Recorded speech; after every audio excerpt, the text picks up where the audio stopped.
Well, we're talking about the Megwayaak Trail over at Leech Early Childhood. When we're thinking about what our children need to be well, what our children need to flourish, what our children need to be happy, after talking with elders and after spending time with children and spending time in the woods, what we're really talking about is relationship.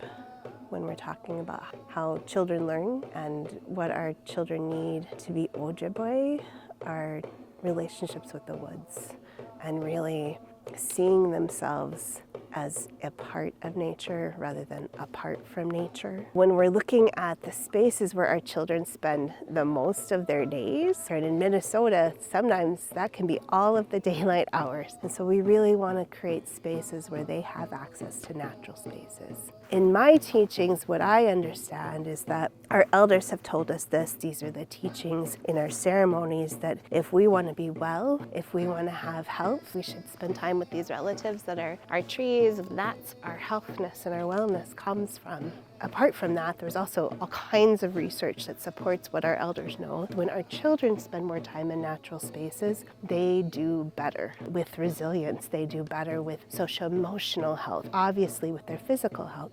But it's not just that. There's also academic benefits. So knowing that, if you believe these are our teachings, these are the original instructions that we got as Ojibwe people, if you believe the research is correct, if you believe, as I do, both of those things, you would want them to have access to the outdoors. You would want them to have an opportunity to learn about their relatives and to grow that relationship.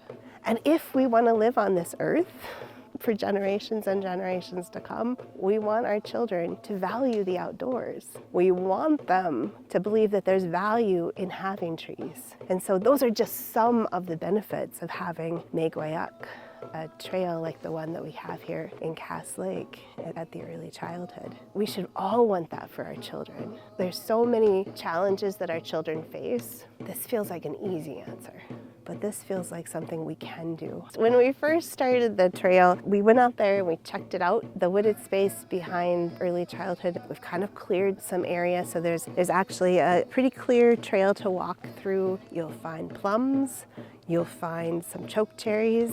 You'll also find some things that we've installed, some climbing features and a fire pit, classroom spaces so teachers can engage children outdoors, or that we can in families outdoors. We started a Nundigakendan event, which is Seek to Learn, Seek to Know, where we've invited community members to come in and showcase their different skills, different knowledge. We've done that each year, and it's been a beautiful event, and this was really the first event that we've had since our friend Shirley Nordrum passed away. She was one of the principal collaborators. Shirley and her sister Sharon were right there at the beginning as we came up with this dream.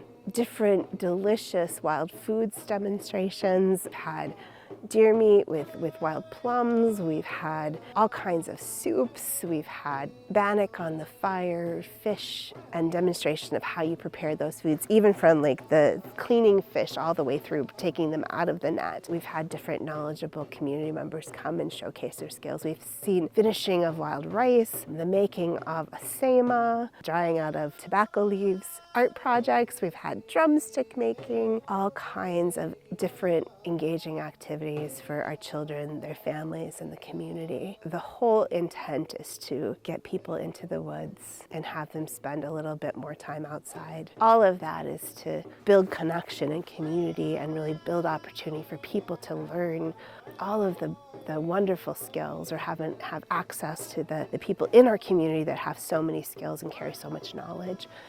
There are a multitude of benefits for our children when they spend time in outdoor spaces, when they spend time in natural spaces, where there are trees growing, where there are plants growing, in that there's benefits for their vocabulary, there's benefits for their reading, there's all these academic benefits. And what the research seems to show is that for children who have experienced the most stress in their life, the benefit is the most dramatic.